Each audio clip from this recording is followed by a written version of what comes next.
감사합니다. 우리 사랑이는 이제 앞으로 오세요. 네.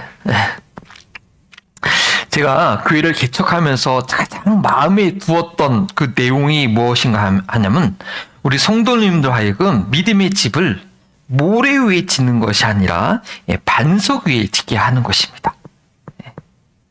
어떻게 하면 그럴 수 있을까요? 그게 무엇일까요? 들은 말씀을 한 주간 기억하여서 실천하게 할 수 있는 것이죠. 예배 형식이 어떻다 하는지 그게 중요한 것이 아니라 우리 정말 놓치지 말아야 될 것은 예배 가운데 전포된 말씀에 대한 이해와 또 그것을 적용을 확인하고 주중에 그것을 기억하실 수 있도록 하는 것입니다.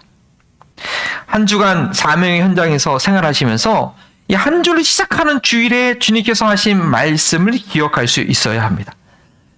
한 주간의 삶을 주님께서 인도하신 대로 살기 위해서 주일 예배 가운데 하나님을 만나야 되고 내게 주시는 성령의 음성을 들을 수 있어야 합니다. 그러할 때 이 험난한 세상을 살아가는 동안에 혹 실수한다 하더라도 오늘 말씀 베드로처럼 회복할 수 있는 것입니다. 오늘 긴 본문이지만 저희가 집중적으로 가까이 볼 내용은 베드로가 어떻게 유다처럼 멸망의 길로 가지 않고 회복의 방향을 잡을 수 있었는가입니다. 오늘 말씀에 세 종류의 사람이 나옵니다. 지난번 우리 그 하양을 부은 그 장면도 제가 세 종류로 얘기했는데요. 비슷한 장면이죠. 비슷한 네오 스토리죠. 예수님께 가장 가까이 접근했던 가룟 유다, 그리고 예수님을 처음으로 대면한, 얼굴과 얼굴을 대면했던 대제사장 가야바와 그 주변에 있던 사람들, 그리고 오늘 본문에서는 예수님과 가장 멀리 있던 그 베드로입니다. 우리는 각각의 인물들을 관찰하면서 특별히 베드로의 모습을 통해서 주님께서 우리 각자에게 주신 음성을 듣게 되기를 바랍니다. 첫 번째는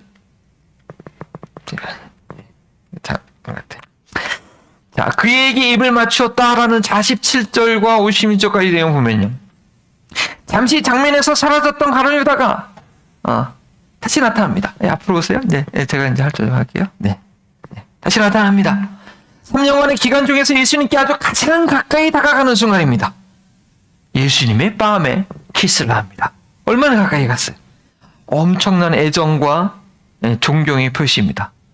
우리 미국 분들은 와이프 뺨에 자주 이렇게 키스를 해주는데 우리 동양 사람들 잘 못하죠. 얼마나 그 친밀한 표시입니까? 당신은 나에게 속했습니다 하는 그런 표시죠. 또 외국 사람들은 존경의 표시로 그렇게 하기도 합니다. 그리고 유다가 이렇게 얘기합니다. 안녕하세요 선생님. 여전히 선생님이라고 부르고 있습니다. 그런데 왜 키스를 한 거죠? 대제사장이 보낸 병사들에게 여기 보면 칼과 몽둥이를 갖고 왔다고 했어요. 대제사장들이 소유하고 있던 사병들이죠. 그들에게 예수님을 넘기기 위한 신호였습니다. 얼마나 가증스러운 접근입니까? 저희 가운데 혹시 사람들에게 접근할 때 아니면 사람들과 교제할 때 이러한 태도는 없을까요? 아니 설마요. 설마가 사람 잡는 것입니다. 저희도 언제든지 그럴 수가 있고요.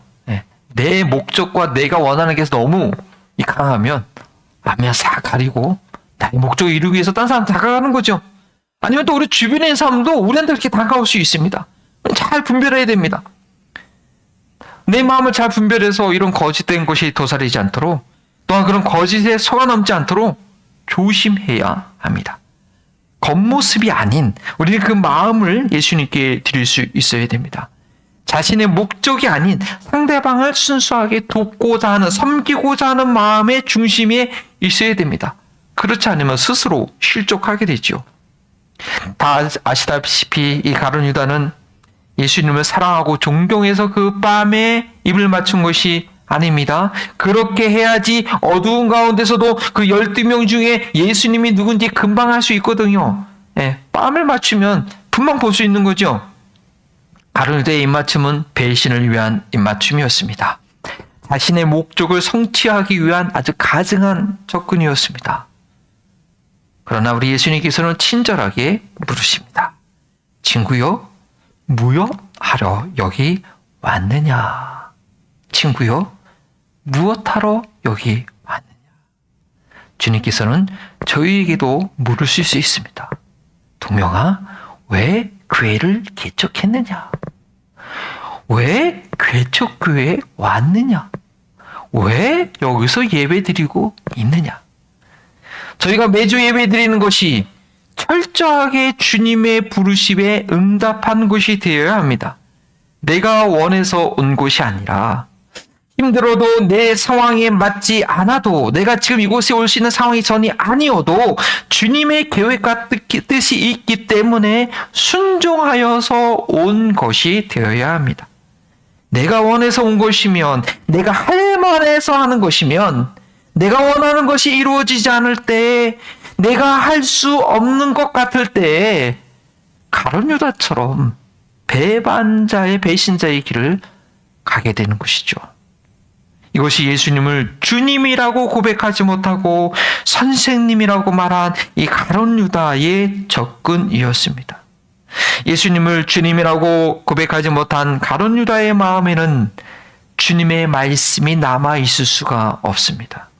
그가 배신하라고 온갖 생각을 굴리고 있을 때에 예수님께서는 이미 그의 생각을 아신다는 의미로 아주 여러 가지로도 직접적으로 말씀해 주셨죠. 마태복음에 나와 있는 3가지 내용만 봐더라도 이 그릇에 나와 함께 손을 넣는 자가 나를 볼 것이다.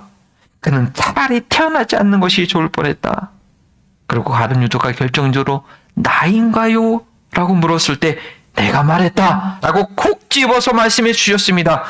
그렇다고 한다면 예수님께서 대제사장들에게 정죄받는 모습을 보고 실망했을 때에, 자신의 계획대로 진행되지 않는 것을 보았을 때에 예수님께서 나를 향한 말씀을 기억하고 그분의 전지성으로 인하여서 자복하고 돌이켰어야 했는데, 주님의 말씀을, 나에게 했던 그 말씀을 기억했다라는 기록은 없습니다. 왜냐? 예수님은 그에게 선생일 뿐이었기 때문에 생명의 말씀이 그 마음에 있지 못했던 것입니다. 가룟 유다는 그저 자기 계획대로 이루어지지 않은 것에 대한 실망만 그 삶에 있었을 뿐입니다. 가룟 유다 다음으로 예수님 가까이 대면한 이들은 대제사장 가야바와 그와 함께 권력의 자리에 있던 사람들이었습니다. 예수님께 대해 소문으로만 듣다가 칼과 망치를 사용해서 예수님을 자신의 앞으로 데리고 옵니다. 예수님을 만나기 위해서 무력은 전혀 필요하지 않는데 예수님을 자기의 입장에서 만나려고 했기 때문에 자신이 갖고 있는 힘을 사용했습니다. 예수님을 나의 수하로 부리는 것이 아니라면, 그분의 전지전능한 능력을 나의 목적을 위해서 사용하려 하는 것이 아니라면 언제 어디서나 예수님을 저희는 만날 수 있습니다. 그분은 결코 멀리 계시지 않고 찾는 이에게 만나주시는 분입니다.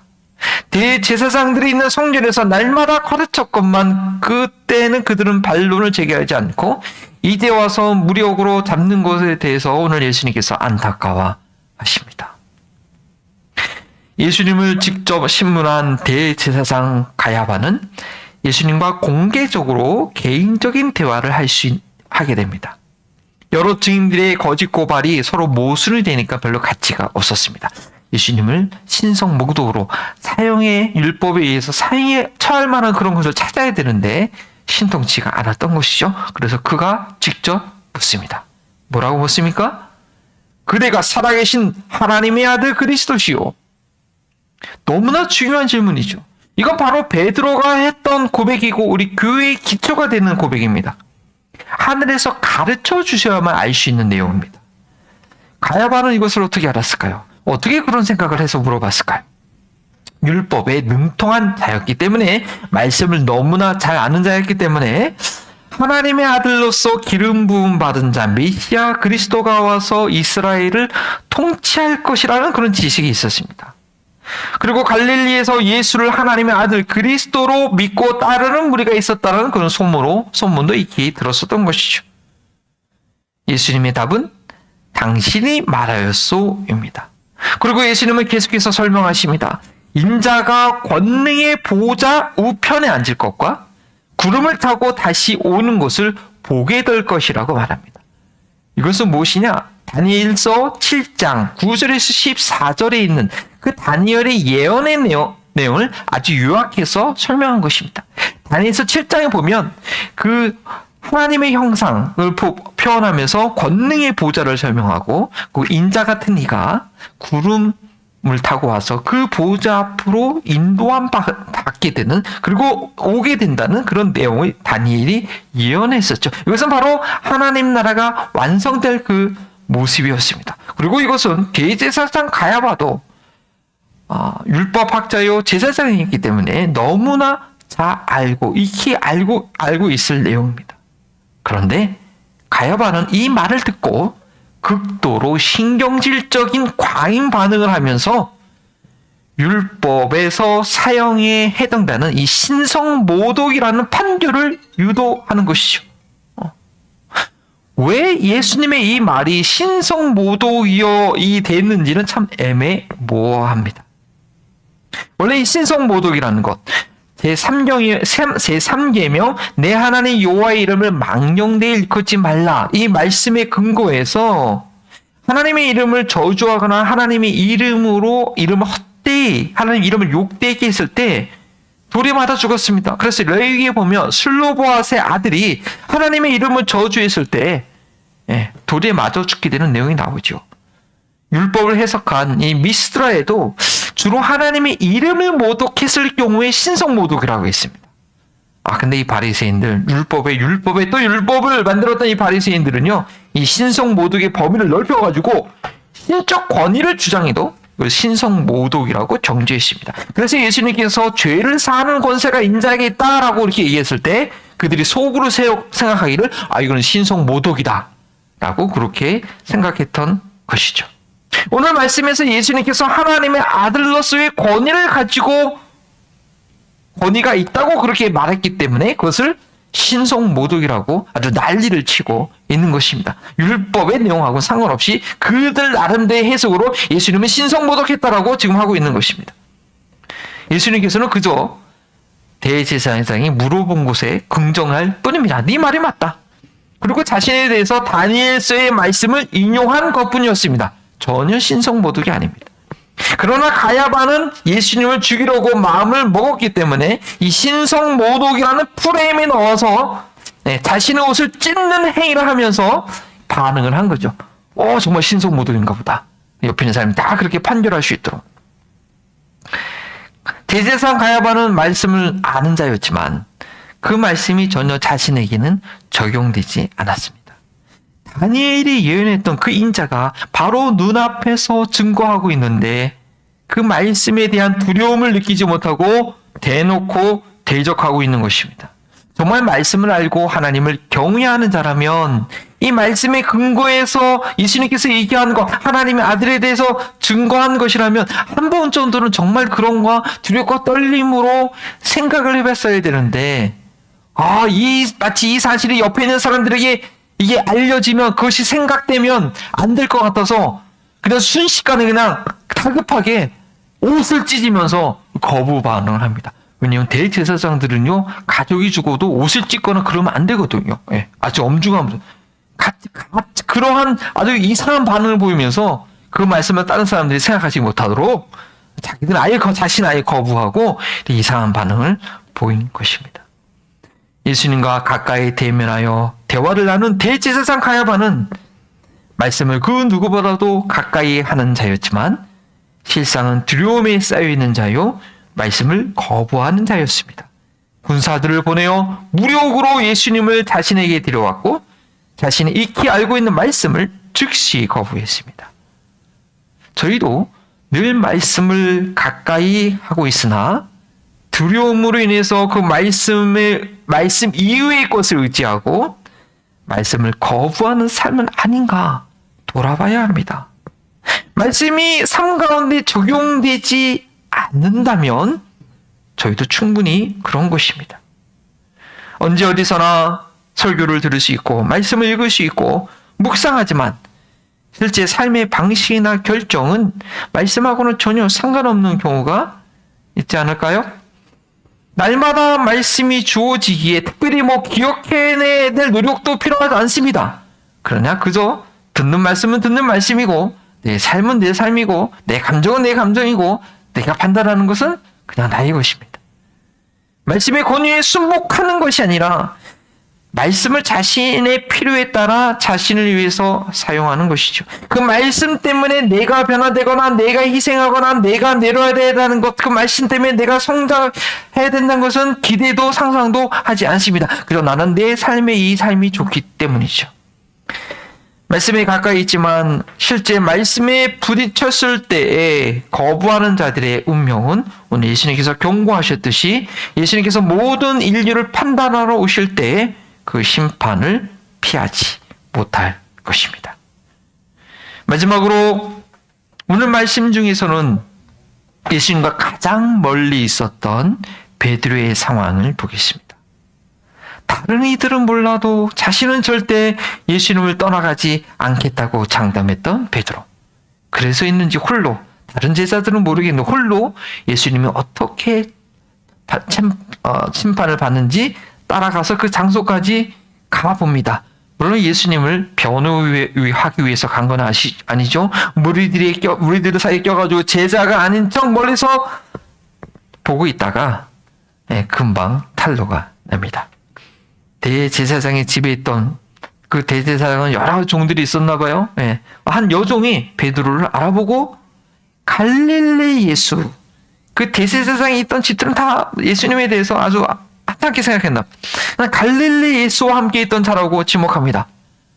베드로는 무슨 말을 하는지 모르겠다 하면서 문 쪽으로 잘 피합니다. 우리 한국 사람들이 미국에서 영어가 익숙치 않고 뭐 따지면은 미국 사람들 I don't know what you say 그렇게 얘기하잖아요. 좀 무시하듯이. 근데 베드로가 나 너 무슨 얘기하는지 모르겠다. 그렇게 얘기하고 저 문 쪽으로 좀 이렇게 뜰에 있다가 문 쪽으로 이게 피해 나갑니다. 그래도 또 다른 여종이 나타나서 이번엔 더 구체적으로 얘기합니다. 갈릴리뿐 아니라 그 나사렛 예수, 나사렛 예수라고 얘기한 것은 좀 예수님에 대해서 아는 사람이거든요. 그러면서 베드로와의 연관성을 추궁합니다. 그랬더니 이번엔 베드로가 맹세까지 하면서 자신은 예수님을 모른다고 아주 적극적으로 부도합니다. 처음에는 너 무슨 말 하는지 모르겠다. 무슨 얘기야. 근데 두 번째로 아예 그냥 모른다고 확 부정을 해버립니다. 이 정도면 지금 베드로가 얼마나 궁지에 몰린 것인지 알 수 있습니다. 판단 능력을 잊어버리고 자신이 누구인지 무슨 말을 하고 있는지 정신줄을 놓고 있는 상황입니다. 근데 조금 후에 본문을 보면 조금 후에 잠시 숨을 고를 수 있는 상태가 되었을 때, 근데 누가복음에는요 1시간 후에라고 나와 있습니다. 좀 꽤 시간이 지난 후입니다.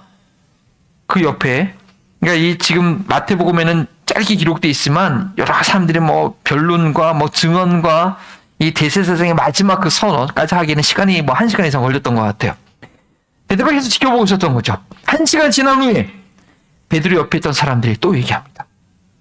어느 한 명이 개인적으로, 그 여종들이 개인적으로 베드로에게 물어본 게 아니라 여러 사람이 말하는 거예요. 그러면서 네 말 들어보니까 너 분명히 예수님을 따르는 그 무리들 사람 등이 있던 이가 분명하다고 말합니다. 이때 베드로가 모든 사람들 앞에서, 한 명 내 앞에서 얘기하는 게 아니라 그 모든 사람들 앞에서 예수님을 저주하며 맹세하면서 부인하는 게 아니라 이제 예수님을 아예 그냥 저주하면서, 그야말로 신성모독이죠, 그죠? 저주하면서 부인합니다. 이것은요 베드로가 완전히 이성적인 판단을 가지고 말한 것이 분명합니다. 많은 사람들의 지적을 받으니까 아까처럼 막 당황해서 말한 게 아니라 시간이 한참 지났는데 많은 사람들의 지적을 받으니까 더 이상 피하지 못할 것 같아서 부인한 것이죠. 어떻게 이렇게까지 할 수 있었을까요? 저희도 죄의 유혹을 받으면 그렇게 됩니다. 처음에는 몰라서 유혹이어서 어리석은 선택을 했는데 나중에는 그렇게 하면 안 된다는 것을 알면서도 그렇게 하면 좀 더 돈이 쉽게 들어오니까, 그렇게 하면 내 고생 안 해도 되니까, 그렇게 하면 그냥 좀 내가 더 즐길 수 있으니까, 그게 더 크게 다가오는 거예요. 그래서 알면서도 의도적으로 삶의 길에 들어서요. 주님의 임재는 찬양 듣다가도 찬양은 잠시 끄고 성경책 잠깐 옆으로 놓고 주님의 임재를 거부하면서 악한 것을 선택합니다. 그런데 주님은 저의 연약함, 그런 저의 연약한 모습을 너무 잘 아십니다. 베드로는요, 자기가 좀 괜찮은 사람인지 알았죠. 그렇죠? 3명 중에서도 늘 탑이었고 12명 중에서 앞선 것뿐만 아니라 또 예수님께 대한 믿음의 고백도 했었고 늘 12제자 중에서 으뜸이라고 생각했습니다. 나는 절대 죄를 안 짓는 사람이라고 나름대로 자신을 갖고 있었는데, 그럼 베드로에게 예수님은 너 나를 3번이나, 횟수까지 얘기하면서 3번이나 부인할 건데 언제? 닭이 울기 전에. 그 상황과 그 숫자를 정확하게 말씀하시면서 미리 말씀해 주셨습니다. 정확하게 베드로가 3번 부인하자 이 새벽닭 꺾여 하면서 새벽닭이 울게 됩니다. 이때 베드로에게 무슨 일이 일어났습니까? 예수님의 말씀이 생각난 거예요. 자기 울기 전에 나를 3번 부인하리라 하신 말씀이 기억에 난 거예요. 양심을 포기한 사람처럼 미친 듯이 예수님을 부인했는데 닭이 우는 소리에 부인할 수 없는 예수님의 말씀이 떠오른 것이죠. 너무 정확하게 3번 닭 울음소리, 부인할 수가 없는 거예요. 예수님의 말씀을 떠올리게 됩니다. 베드로에게 하신 말씀이 그대로 이루어진 것입니다. 유다에게 한 말씀도 그대로 이루어졌습니다. 그리고 가야베에게 한 말씀도 앞으로 그대로 이루어질 것입니다. 베드로에게 한 말씀이 이루어졌을 때 그는 더 이상 거부하지 못하고 통곡을 했습니다. 개혁성경인, 개정성경에는 통곡을 하였다. 오늘 새벽의 성경에는 심히 울었다라고 되어 있죠. 자신의 약함을 인정하는 그런 통곡입니다. 새에서 속에 얹혔던 것이 한꺼번에 다 올라오듯이 자신 안에 있던 부정함과 불의함과 악함과 치사함과 비겁함을 다 토해내는 그런 통곡이었습니다. 주의 말씀이 자신의 모든 것을 지배하고 있음을 거부하지 않고 그 말씀 앞에 자신을 내려놓는 것입니다. 오늘 본문 말씀 중에서 베드로는 예수님과 육체적으로 가장 먼 거리에 있었습니다. 그리고 그러나 그는 예수님의 말씀을 기억했기에 아무리 먼 거리에 있었어도 예수님을 대놓고 3번이나 부정하는 삶이었어도 돌이킬 수 있었습니다. 왜? 예수님의 말씀이 기억이 났기 때문에. 예수님과 그와의 거리감을 두게 했던 그 모든 외식과 교만의 체증을 다 토해낼 수 있었습니다. 저희도 마찬가지가 아니겠습니까?